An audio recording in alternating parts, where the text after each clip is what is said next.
The sun hung low over the Wyoming plains, casting a golden haze across the endless stretch of dust and sagebrush. Hank Dawson, a rancher with hands as rough as the land he worked, stood frozen at the edge of his property, staring at a rusted metal gate that barely clung to its hinges. In his 52 years, he'd seen blizzards bury his herd, droughts choke his crops, and predators circle like vultures, but nothing had prepared him for what lay beyond that gate. A shadow moved in the distance, small and unassuming, yet it sent a shiver down his spine. His weathered lips parted, and he whispered to himself, "Too small a broken bar, will it fit?" Then, with a glint of defiance in his eyes, he squared his shoulders and muttered, "It'll fit just fine." Hey, if you're already hooked on this story, hit that subscribe button. It means the world to us as we bring you more tales like this one. Now, let's dive into what made Hank freeze, what made his heart pound, and what changed his life forever. Hank wasn't a man who scared easily. Born in the shadow of the Rockies, he'd grown up wrestling calves, fixing fences in sub-zero winds, and staring down coyotes without flinching. His ranch, the Double D, was his legacy, 1,200 acres of hard-won earth passed down from his grandfather, who'd carved it out of the wilderness with nothing but grit and a single mule. But the Double D was bleeding. The bank had been knocking for years, and this summer's drought had left his cattle gaunt, their ribs sharp against their hides. Hank's wife, Clara, had started selling her grandmother's quilts online to keep the lights on, and their daughter, Ellie, had given up her college dreams to help with the chores. Every day felt like a fight to hold on, and Hank was tired. So when the letter arrived, a crisp, official envelope from Horizon Land Co. he thought it was just another bill. Instead, it was an offer. A developer wanted his land, not all of it,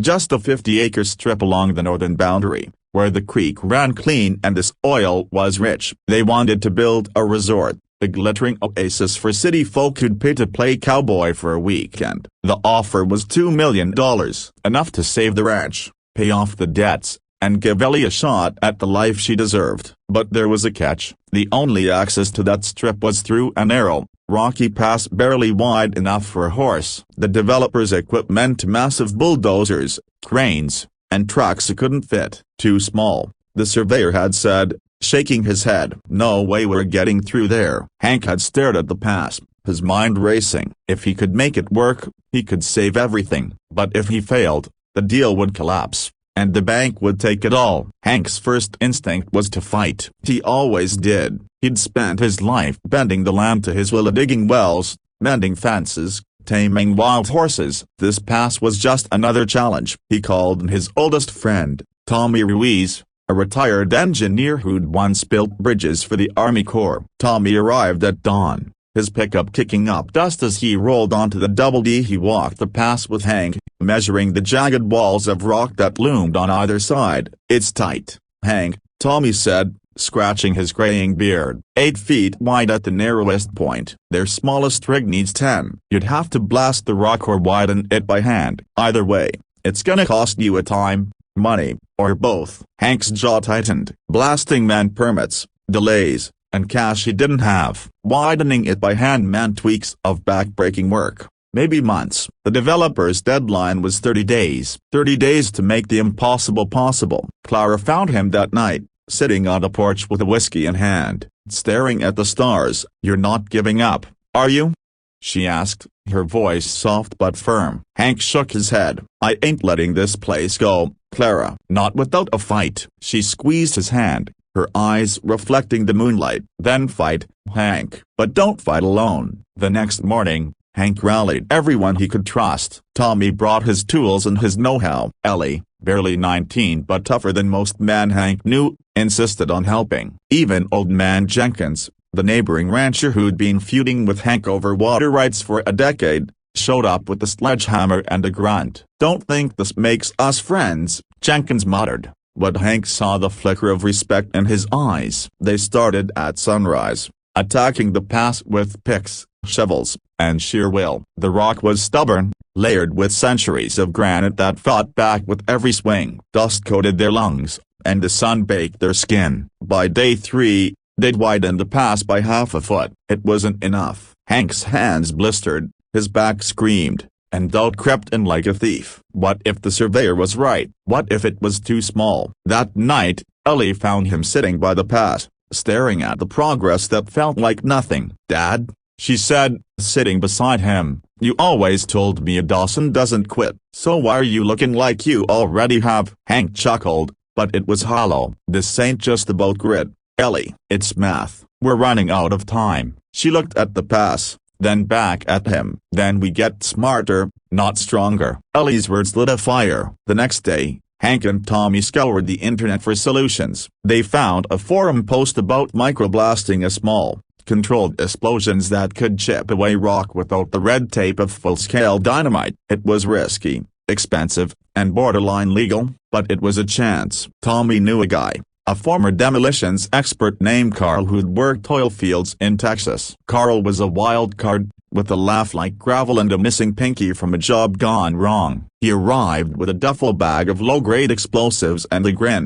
"You want this pass wider? I'll make it sing." Hank hesitated. One wrong move could collapse the pass or worse, but the clock was ticking, and desperation outweighed fear. They set up at dawn, with Carl wiring the charges while Hank, Tommy, and Ellie watched from a safe distance. The blast was deafening, a roar that shook the earth and sent birds scattering. When the dust settled, the pass was wider 9 feet now, but a new problem emerged. The explosion had cracked the boulder above, and it teetered dangerously, threatening to fall and block the pass entirely. Hank's heart sank. They'd gained ground, only to risk losing it all. The boulder became their new enemy. It was massive, the size of a pickup truck, and every attempt to move it failed. Chains snapped, crowbars bent, and the clock kept ticking. The developer called, their tone sharp. "Hank, we need access by the deadline, or we're walking." Hank's temper flared. He'd poured everything into Thesa, his savings, his strength,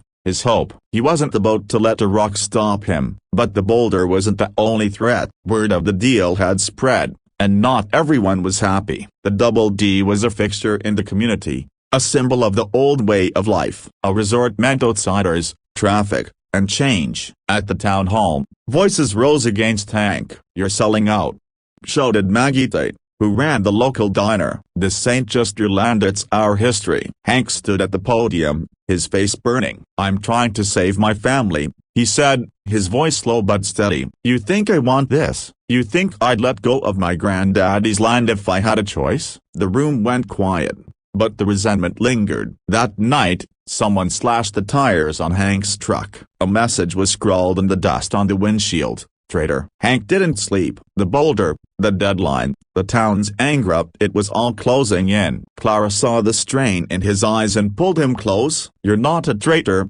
Hank. You're a fighter. Always have been." Her words kept him going, but the real turning point came from an unexpected ally. Old Man Jenkins, of all people, showed up at dawn with the plan. He'd heard about a hydraulic splitter, a machine that could crack rock like a walnut. He'd rented one from a quarry 2 counties over, using his own money. "Don't get soft on me, Dawson," Jenkins growled. "I just don't want that resort ruining my view." Hank almost smiled. They hauled the splitter to the pass and got to work. The machine whined and groaned, but it worked. Cracks spiderwebbed across the boulder, and by nightfall, it split into pieces small enough to move. The pass was clear 10 feet wide, just enough for the developer's rigs. Hank fell to his knees, exhaustion and relief washing over him. Ellie hugged him, tears in her eyes. "We did it, Dad." The developer's crew rolled in the next day, their trucks rumbling through the widened pass. The deal closed,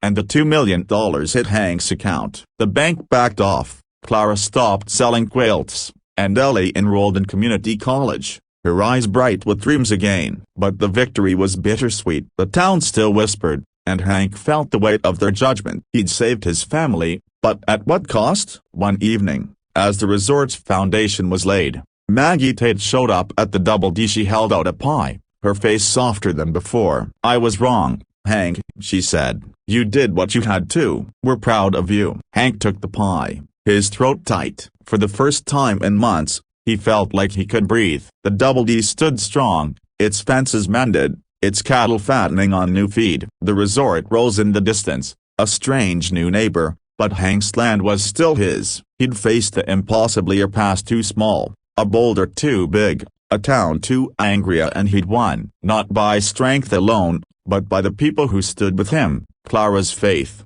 Ellie's fire, Tommy's brains, Carl's recklessness, even Jenkins' stubborn heart. As the sun set over the Rockies, Hank stood at the pass, now wide enough for the future. It fit just fine, he said to himself, a quiet promise to the land and the people he loved. So, there you have it, the story of a rancher who stared down doubt, defied the odds, and carved a path through stone to save his legacy. Now, we want to hear from you. From which part of the country are you watching this video? Drop it in the comments below, and let's see how far this story's traveled.